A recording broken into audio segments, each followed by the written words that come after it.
Potencial humano. ¿Alguna vez se han preguntado a qué se debe la gran disparidad de resultados y desempeño entre una persona y otra? Una persona que percibe $250,000 anuales no es 10 veces más astuta ni mejor que una persona que percibe $25,000 anuales. ¿Por qué la diferencia de 10 veces sus ingresos? Y si tomamos a una persona que percibe $2,5 millones al año, ¿será esa persona 100 veces mejor, más astuta que la persona que gana $250,000? Imposible. En un estudio reciente de coeficiente intelectual probaron a 1,000 personas de una cierta población y llegaron a la conclusión de que la mejor persona entre los 1,000 solo era 2,5 veces más astuta que la persona de menor coeficiente intelectual. Solo 2,5 veces la disparidad, y tal vez eso sea con toda la población. ¿A qué supone que se debe la diferencia? Al hablar de potencial humano, llegamos a una fórmula que deduje hace algunos años. Tal vez eso lo explique un poco. La fórmula comienza con lo que llamamos AI, o sea, atributos innatos, las cualidades, la inteligencia, la habilidad, el temperamento, cosas con las que se nace que no pueden cambiarse mucho. Además de los atributos adquiridos. Estos atributos son muy importantes, son su educación, su capacitación, sus capacidades, su experiencia, conocimiento, sabiduría, etc., multiplicado por A, que su actitud es igual al potencial humano individual o al desempeño humano individual o resultados individuales humanos. Ahora, de estos tres, los atributos innatos se traen desde el nacimiento. Los adquiridos pueden cambiarse, pero se necesita cierto tiempo para ello, aunque a veces cambiamos muy rápidamente. Cierta información valiosa puede cambiar dramáticamente su eficacia, pero las actitudes pueden aumentarse o disminuirse dramáticamente en segundos. Cada vez que mejoramos nuestra actitud, multiplicamos todas nuestras capacidades. Una actitud ha sido llamada acertadamente el lenguaje más importante del ser humano, la palabra más importante del idioma en el humano. Todo lo que hacemos en la vida, según un estudio en Harvard entre estudiantes ejecutivos, será en un 85% de actitudes. Un 85% de su éxito estará determinado por su actitud. Eso significa que está determinado por cuán positivo o cuánta actitud mental positiva se tenga. Las personas con actitudes mentales positivas tienden a avanzar más rápidamente, se mueven hacia la cima en organizaciones valiosas, ganan más dinero, sacan más satisfacción de la vida. Una actitud mental positiva no significa que baile por las calles y arroje flores. Solo significa que tome una actitud constructiva en general o se aproxime hacia su trabajo, su vida, sus problemas, relaciones, etc. Según el informe Cox de las empresas americanas, según la revista Success, un 85% o más de todo lo que se logra se debe a la actitud. Y la pregunta es, ¿de dónde vienen las actitudes? Las actitudes vienen de las expectativas. Muy simple, ya hablamos de eso. Y una forma muy poderosa de mejorar su actitud instantáneamente es decir, aunque no lo crea, pienso que algo maravilloso va a ocurrirme hoy.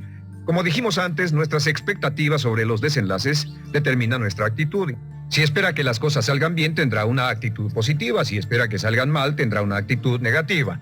Y lo maravilloso es que podemos fabricar nuestras expectativas. Podemos esperar lo que deseamos. Podemos esperar cosas buenas, cosas malas, y no nos decepcionaremos. ¿De dónde surgen nuestras expectativas? Nuestras expectativas surgen de nuestras creencias y de nuestros valores. Son el centro de los factores motivacionales de nuestra personalidad, nuestras creencias, y esto nos conduce a un entendimiento del potencial humano. Significa básicamente que nuestra actitud es una expresión externa de lo que está ocurriendo internamente, y esto es consistente con las leyes mentales. Con respecto a las creencias, cada uno de nosotros tiene muchas creencias en el fondo que los psicólogos llaman los conceptos propios. El concepto propio o su descubrimiento es considerado por muchos como el logro único y más importante para comprender el desempeño humano en el siglo XX. Yo estoy de acuerdo. El concepto propio es como, si queremos usar una analogía militar, el centro de mando. O si queremos usar una analogía técnica, es el programa central de su computadora básica. Es un grupo de creencias, valores, actitudes, sentimientos, ideas, etcétera, almacenadas en el fondo de nosotros y son el resultado de casi todas las experiencias que hemos tenido en la vida. Y algunos investigadores dicen que el concepto propio comienza a formarse aún antes del nacimiento, pero el concepto propio, una vez colocado, Precede, predice y determina sus niveles de eficacia y desempeño en todas las áreas de nuestra vida. El concepto propio se convierte en el centro de mando o el programa maestro. El concepto propio de este grupo de creencias determina lo que dirá, lo que hará, cómo actuará, cómo se siente y reacciona, etc. ¿Qué significa esto? Significa que todas las mejoras en su vida externa, todos los cambios en su realidad comienzan con un cambio en su concepto propio. Les voy a explicar lo que significa. Esta es una gráfica muy simple. Hablamos de potencial humano y decimos que la persona promedio usa un 10% o menos de su potencial. Según investigaciones, tal vez es mucho menos. El Instituto Stanford Brain en Santa Clara, California, estima que tal vez se aproxime a un 2%. Seremos generosos y diremos que la persona promedio usa un 10%. Significa que en los mejores casos, la mayoría, como usted o yo, no usamos un 90% de nuestro potencial. Uno de los mejores filósofos, Oliver Wendell Holmes, dice que la tragedia de la persona promedio es que llegan a la tumba con su música aún por dentro. Aún están funcionando con mucho menos de su potencial total. Y esto es el potencial humano. Sabemos que existe una relación directa entre el potencial humano y el concepto propio. Pero como nuestros conceptos propios o nuestras estimaciones de nosotros mismos generalmente son mucho menores de lo que debieran ser, nuestro nivel de desempeño y eficacia también es menor. Sabemos que nuestro concepto propio es altamente subjetivo.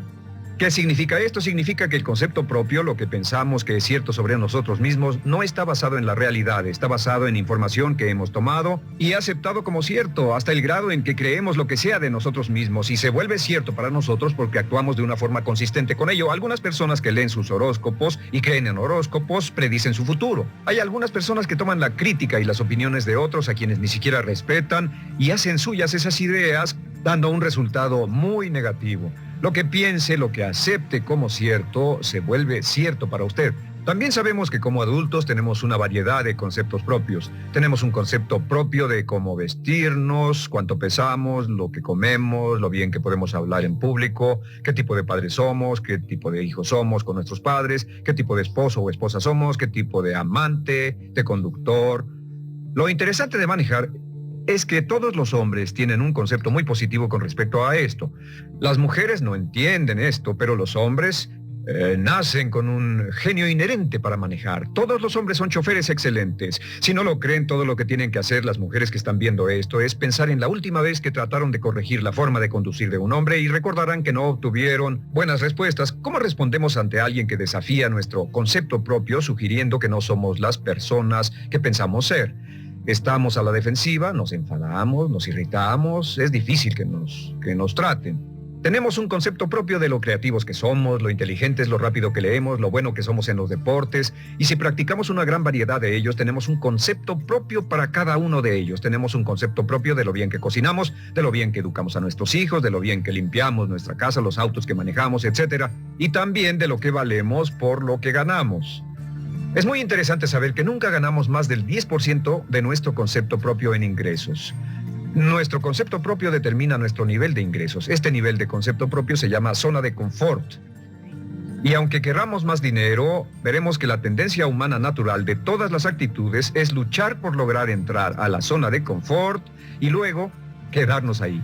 Si ganamos un 10% por encima de nuestro concepto propio de ingresos, tendremos una necesidad imperante de deshacernos de ese dinero. Lo donaremos, lo gastaremos en forma extravagante y hasta lo perderemos si recibimos demasiado. Las personas que ganan la lotería siempre están quebradas a los 2 o 3 años. Queman el dinero porque ese dinero está más allá de su concepto propio. Si gana 10% o menos de su nivel de concepto propio, se descubrirá luchando, trabajará más duro, más tiempo, pensará en forma más creativa, buscará diferentes formas para aumentar sus ingresos o sus segundos ingresos. La única forma de mejorar cualquier parte de su vida, incluyendo sus ingresos, es aumentando el nivel del concepto propio de sus ingresos, comenzando a pensar en usted como si estuviera ganando más dinero. Si quiere bajar de peso, la única forma en que podrá lograrlo es pensando en que está delgado.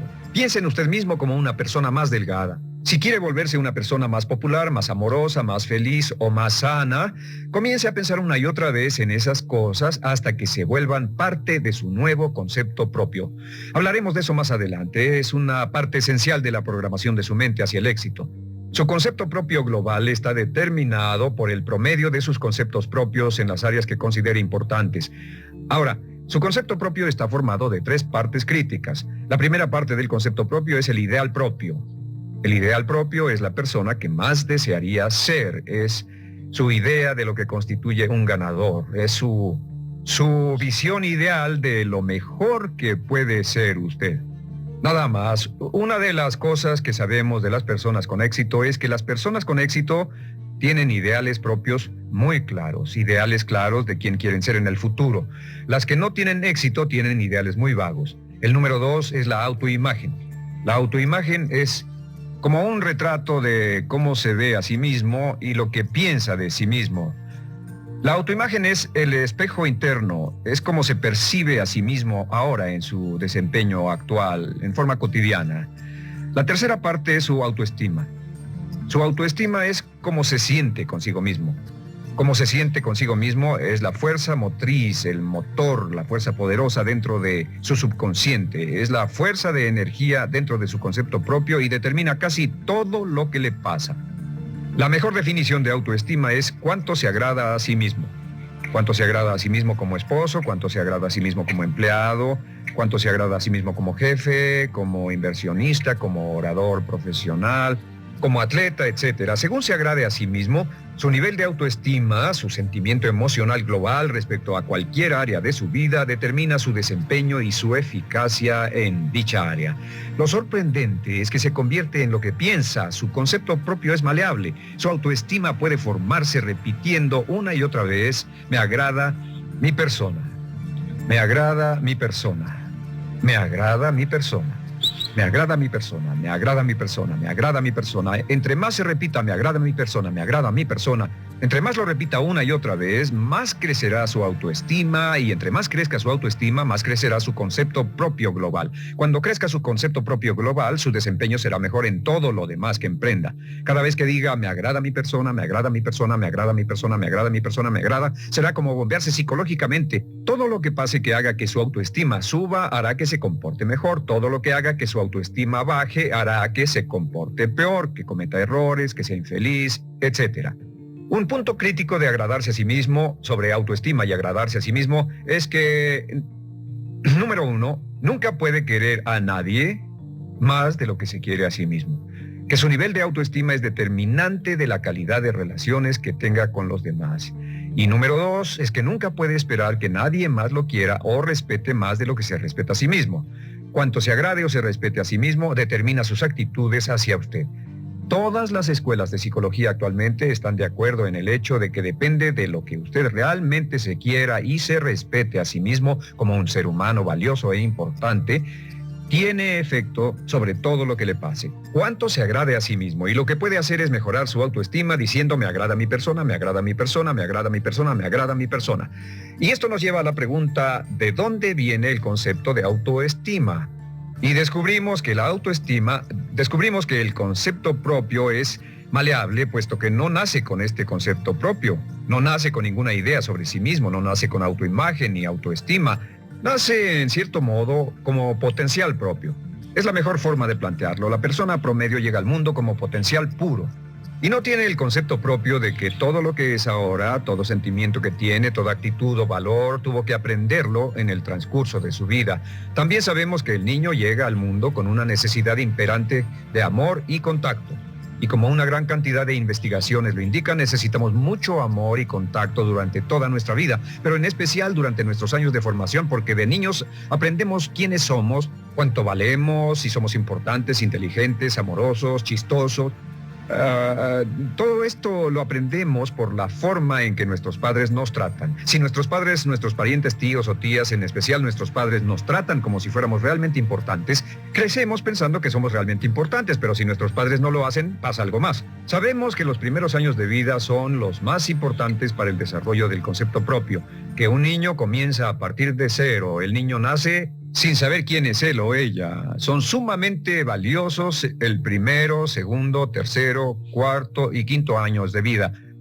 Algunos psicólogos pensaban que eran los 5 primeros años, pero ahora dicen que son los 3 primeros años. En sus 3 primeros años de vida el niño aprende quién es y dicen que si se les da suficiente cantidad y buena calidad de amor en los 3 a 5 primeros años, los prepara usted de por vida. Los coloca en una base sólida de autoestima y confianza en sí mismos, valor e importancia realmente. Existe una relación directa entre la calidad y la cantidad de amor y el desarrollo de una personalidad sana. Entre más amor, amor incondicional, reciba un niño en sus años formativos, más fuerte será la base de su personalidad. El reverso de la educación es que casi todos los problemas de psicosis, neurosis, perturbaciones de la personalidad y problemas de comportamiento surgen de los problemas que se tengan con el concepto propio. Ahora observemos a los adultos. Aquí está nuestra personalidad adulta. Si nos observamos, podemos llegar a reparar nuestras bases, por así decirlo, repitiéndonos una y otra vez: me agrada mi persona, me agrada mi persona, me agrada mi persona, y llevamos ese concreto reparador hacia la base de nuestra personalidad. Los niños necesitan el amor como las rosas necesitan la lluvia. Los niños que carecen de amor a menudo mueren por escasez de amor. Es una enfermedad llamada marisma. Ahora, ¿qué más sabemos sobre los niños? Sabemos que los niños llegan al mundo con dos atributos notables. El primero es que no sienten temor. Los niños nacen sin temores. No temen a nada excepto a caerse y a los ruidos fuertes. Y esto se expresa en sus actitudes: yo puedo. Los niños llegan al mundo pensando que pueden hacer cualquier cosa, y quien haya criado a un niño hasta la edad de 3, 4 o 5 años sabe que debe pasar esos primeros años evitando que se maten, porque son como pilotos japoneses, porque no le tienen miedo a nada. Su segundo atributo es que llegan al mundo totalmente espontáneos. Dicen lo que quieren, hacen lo que quieren, son totalmente desinhibidos. Totalmente. Ellos no temen hacer nada de lo que desean, y esto se expresa en su actitud: no quiero. No tengo que hacerlo. Si ha tratado de controlar a un niño, lo habrá visto. Lo primero que dicen cuando comienza a darle órdenes, lo primero que aprenden es: no tengo que hacerlo. Claro, a veces cambiamos sus mentes de una u otra forma, pero estos son los dos atributos con los que los niños llegan al mundo. Llegan al mundo sin temores y desinhibidos. ¿Qué significa esto? Significa que nuestro derecho innato natural es no ser temerosos y ser desinhibidos. Y solo cuando podemos crear la misma situación en nuestra vida adulta, cuando no tememos y somos desinhibidos, nos sentimos a gusto con nosotros mismos. Las mejores organizaciones, las mejores compañías son las que crean un ambiente donde nos sentimos sin temores y sin reservas para ser nosotros mismos y para hacer lo mejor de nosotros. Al crecer descubrimos que los niños aprenden de dos maneras. La primera es por imitación. Imitan a uno o a ambos padres, en especial al padre dominante. Algunas veces el padre dominante cambiará cuando crezca el niño, y a veces los niños imitan al padre, a veces a la madre, pero aprenden por imitación. Muchas características y hábitos que tenemos como adultos los aprendimos de nuestros padres. ¿Alguna vez ha tenido la ocasión de gritarle o reñirle a uno de sus hijos? Verá que le dice las mismas cosas que le dijo su padre a usted cuando era niño. Así que imitamos. A veces imitamos su caminar, a veces su forma de hablar, a veces imitamos sus valores, sus creencias, etc. Aunque esos valores y esas creencias no tengan ningún valor. ¿Por qué? Porque nuestros padres eran así cuando nosotros éramos niños. La segunda forma en que aprendemos es pasando de la incomodidad, lo que no se siente bien, hacia la comodidad. Freud llamó a esto el principio del placer.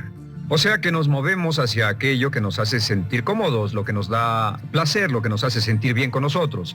Nos movemos de la incomodidad hacia la comodidad. Así es como aprendemos a no mojar el pañal, por ejemplo. Sabemos que no es agradable caminar con popó o pipí en nuestros pañales. Vemos lo que hacen nuestros padres, vemos lo que nuestros parientes hacen y decimos: estas personas no hacen lo que yo. Así aprendemos a caminar y lo demás. Así que de la incomodidad hacia la comodidad. Durante toda nuestra vida, por cierto, así es como aprendemos. Imitamos leyendo lo que otras personas hacen, estudiando libros y en el trabajo, imitamos cuando vamos a la escuela y hacemos lo que nos da resultados positivos, lo que nos da refuerzos positivos, y hacemos cada vez menos las cosas que nos causan incomodidad o dolor.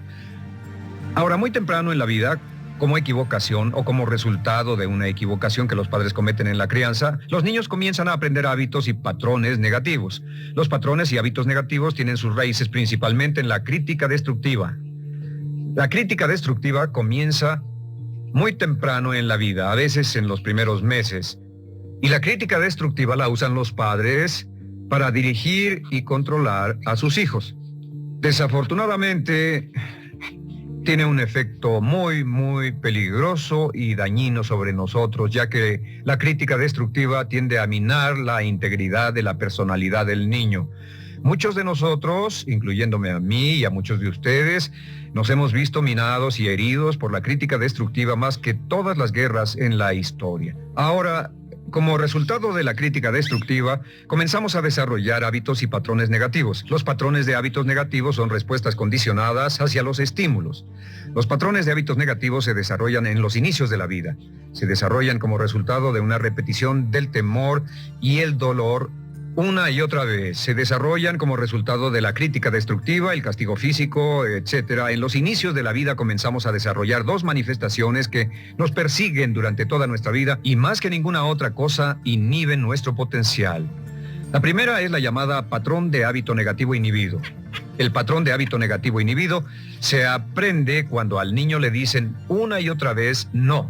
Aléjate de ahí, no toques eso, y se le castiga. Cuando el niño intenta algo nuevo o se involucra con algo, o huele algo, o derrama algo, o rompe algo accidentalmente, el padre estalla y se enfada mucho. Como ven, el niño está impulsado por la curiosidad insaciable de explorar su mundo. Y lo que pasa es que cuando lo explora o se interesa y echa a perder algo, si el padre reacciona golpeando al niño, el niño comienza a pensar cada vez que intento algo nuevo, cada vez que intento algo diferente, cada vez que voy más allá de mis límites, cada vez que me salgo de mi zona de comodidad, cada vez que no juego sanamente, me golpean, me castigan, me lastiman, me envían a mi alcoba y me siento mal. Y muy pronto el niño desarrolla el sentimiento de no puedo, no puedo. No puedo. Cada vez que trato algo diferente, me castigan. No puedo, no puedo, no puedo. Es como la respuesta de Pavlov. Pavlov sonaba la campana y le daba de comer a un perro, y el perro salivaba y Pavlov alimentaba al perro. Mientras sonaba la campana, el perro salivaba y siguió haciendo eso, y después Pavlov solo sonaba la campana y el perro salivaba. Lo que pasa en la vida adulta es que esto crea lo que llamamos temor al fracaso. El temor al fracaso es una respuesta condicionada a un proceso de crítica destructiva que ocurre en los primeros 5 o 6 años de la vida. El temor al fracaso automáticamente nos activa, nos sentimos ansiosos, tensos, intranquilos, sentimos presiones y estrés en nuestro plexo solar, sentimos ganas de retirarnos del evento, y el temor al fracaso es la razón principal por los fracasos en la vida adulta. Es la razón principal por la que evitamos cumplir plenamente nuestro potencial. De hecho, todos los patrones de hábitos negativos se experimentan en el cuerpo físico. Puedes saber cuál es un patrón de hábito negativo porque se siente en el cuerpo físico, precisamente. El patrón de hábito negativo inhibido, el temor al fracaso, el no puedo, ocurre primero que todo en el plexo solar. ¿Ha tenido la ocasión donde debe hablar frente a un grupo, debe ir a una revisión de su desempeño o debe hacer una llamada determinante? Primero su plexo solar se aprieta. Si el temor continúa, su respiración se acelera. Su corazón comienza a latir apresuradamente, su frecuencia respiratoria aumenta y le duele la cabeza como migraña en la parte frontal, su garganta se le cierra y no puede hablar y se le seca la boca por completo. Y como se pone tan tenso y asustado, va corriendo al baño. Estas son todas las manifestaciones. No hay peligro físico, pero sí peligro psicológico, una respuesta condicionada. Cuando sentimos estas cosas, la tendencia es retirarse de la situación que las ocasiona y es la razón por la que no logramos mucho si retrocedemos. Es muy importante. El segundo patrón de hábitos negativos es el compulsivo. El patrón de hábito negativo compulsivo se aprende cuando a los niños se les dice una y otra vez, más vale que lo hagas. Si no lo haces, tendrás problemas o me las pagarás. A los niños se les convierte en recipientes del amor condicionado. Los padres no intentan hacer esto, pero lo que hacen es sugerirle al niño, no te amo, por lo tanto no estás a salvo, a menos y hasta que hagas lo que yo quiero. El niño crece sintiendo, tengo que hacer lo que quiera mi mamá. Debo complacerla, debo complacer a papá, debo complacer a los demás, debo complacer a mis parientes y a veces debo complacer a mis semejantes, debo complacer a mis maestros, debo complacer a todo el mundo y crecen con esto, debo. No puedo hacer lo que quiero hacer, debo hacer lo que complace a las demás personas. Este patrón de hábito negativo muy temprano en la vida se traduce en el temor al rechazo. El temor al rechazo lo experimentan los hombres como adultos como un comportamiento tipo A. Hablaremos del comportamiento tipo A posteriormente. El comportamiento tipo A es una necesidad compulsiva o excesivamente compulsiva de complacer de algún modo a alguien sin normas de comportamiento, prácticamente sin pensarlo. El temor al rechazo nos impulsa, nos hace muy sensibles a las necesidades de los demás. Hacemos cosas que otras personas quieren, no hacemos lo que nosotros queremos. Siempre estamos tratando de complacer a los demás. Tenemos preocupaciones o nos importan las opiniones, sentimientos y actitudes de otros hasta el punto donde ocultamos nuestras necesidades. El temor al rechazo se siente en la columna del cuerpo. Se divide el cuerpo a la mitad y se siente hacia abajo en la mitad posterior del cuerpo. El primer lugar donde comienza a sentirse el temor al rechazo es generalmente en los hombros y el cuello. Nos sentimos entumidos, duros, tensos. Cuando tenemos mucho que hacer, sentiremos un estrés tremendo en la columna. Los músculos se estiran en la parte posterior. A veces se manifestará como flebitis y venas varicosas y a menudo nos darán dolores de cabeza en la parte posterior de esta porque las arterias carótidas que llevan la sangre hasta la cabeza, los músculos a su alrededor se contraen y la cantidad de sangre que fluye hacia la cabeza fluye más lentamente y se siente un terrible dolor de cabeza en la parte posterior. Estos dos temores, los patrones de hábitos negativos compulsivos, el compulsivo y el inhibitorio, son resultado de la crítica destructiva, el gran destructor de la personalidad que nos persigue durante toda la vida. Y lo maravilloso de todo esto es que como son patrones de hábitos aprendidos, podemos olvidarlos. Podemos acabar con el temor al fracaso que nos detiene. Podemos acabar con el temor al rechazo que hace que hagamos cosas que complacen a los demás en vez de complacernos a nosotros, trabajando con nuestra propia autoestima. Porque existe una relación inversa entre la autoestima y el patrón de hábitos negativos. Porque entre más se agrade a sí mismo, menos teme al fracaso. Entre más se agrade a sí mismo, menos teme al rechazo. Entre más se agrade a sí mismo, menos temerá a cualquier cosa. Y si sigue repitiendo, me agrada mi persona, me agrada mi persona, me agrada mi persona una y otra vez, si sigue diciendo esto, con el tiempo su autoestima sube más y más y más y más y sus temores desde luego bajan. Cuando su autoestima sube, sus temores van en dirección opuesta. Ahora, ¿cómo enfrentar la crítica destructiva si debe criticar a otras personas? Pues eso es muy simple. Muchos padres nos han preguntado eso. ¿Cómo se controla a los niños? Una de las claves para controlar a los niños es dirigirlos para que hagan algo constructivo en lugar de hacer algo destructivo. Otra cosa que debe recordarse es que lo que quiere hacer es que quiere dar una crítica informativa, crítica constructiva, lo que significa que se les dice a los niños lo que pueden hacer o a los adultos lo que pueden hacer mejor. Todo el propósito de dar retroalimentación de cualquier tipo es mejorar el desempeño. Si es padre o si es jefe o si es una persona en una relación, si una persona está haciendo algo malo o inadecuado, todo el propósito de darles cualquier tipo de retroalimentación es para que puedan hacerlo mejor. Sin embargo, existe una relación directa entre la autoestima y la crítica destructiva. Cada vez que se critica a una persona, su autoestima baja. Y cada vez que su autoestima baja, su habilidad para desempeñarse baja. Si critica a una persona en forma destructiva demasiado tiempo, llegará a un punto donde no intentarán nada. Se convierte en lo que llamamos hipersensible. Un adulto hipersensible es aquel que no puede aceptar críticas de nadie. Un adulto hipersensible es una persona que está muy tensa, ansiosa, si siquiera sugiere que no está haciendo lo correcto. Si trata con un adulto hipersensible, la clave es sentarlo y recordar 4 cosas. Número 1, comenzar con alabanzas. Número 2, proteja la autoestima de la persona a toda costa. Número 3, discuta el desempeño y no a la persona. Hable del comportamiento más que de la persona. Y número 4 es enfocarse hacia el futuro en vez de en el pasado. Enfóquese hacia lo que va a hacerse en forma diferente en el futuro en vez de lo que pasó en el pasado. ¿Por qué? Una razón muy simple, porque una persona no puede controlar el pasado. Al no poder controlar el pasado, cualquier crítica de lo que han hecho en el pasado les da un estrés tremendo y frustración. Así que en resumen, la clave del éxito en la vida es una actitud mental positiva. Una actitud mental positiva se basa en expectativas de éxito, de una serie de expectativas positivas. Esa serie de expectativas positivas se basa en sus creencias y en su concepto de sí mismo. El centro de su concepto propio que determina su eficacia en la vida es su autoestima, y su autoestima se mide por cuanto se valore a sí mismo. Las dos cosas que nos frenan más que nada son el temor al fracaso y el temor al rechazo.